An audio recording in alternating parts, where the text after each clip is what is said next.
I'm going to show you how to do the It Starts with a Line project. First, go to Otis Lessons, which is the third one down, and select Start with a Line. There you'll see the handout. You're going to open up that handout. And in the handout, if you scroll down to about page 2, you will see a template. You want to take a screenshot of the template. On a Chromebook, that would be Shift, Control, and the square button. I'm going to go to Clecky and hit the yellow folder and select my screenshot and select it as a layer. Size it, make it a little bit bigger, and hit OK. Now I'm going to change my brush to a paint bucket tool, and I'm going to color in the squares. I'm going to speed this part up.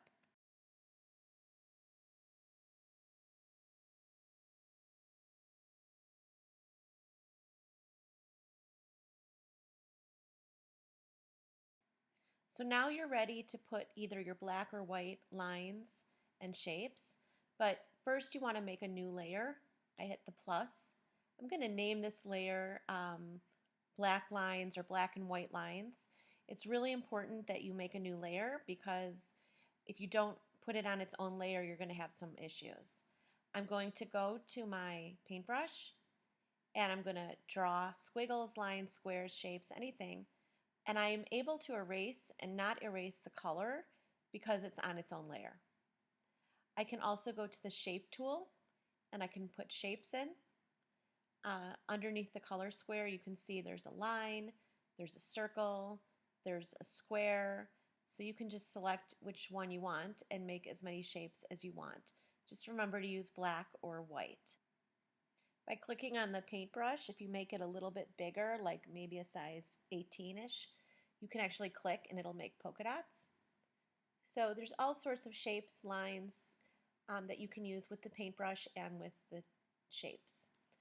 I am now going to make a new layer. And this is the layer where I'm going to put my font. If you want to add font, like letters, characters, like question marks, etc., make sure you put it on a new layer. You're going to hit the T for text. You're going to type in whatever text you want. I'm doing question marks. I'm going to make the size maybe a 50, and there it is. Now you can see that it doesn't fit into the square, into the section, so I'm going to go to Edit, Transform, and I'm going to move it. Because it's on its own layer, I can move it around and it won't disrupt the other lines and dots that I created. And if you want to put more fonts, like if I wanted to add apostrophes or exclamation points, each time you do that, make a new layer and then Edit, Transform to move it around. That's it. When you're done, hit the blue arrow down to save and you are finished.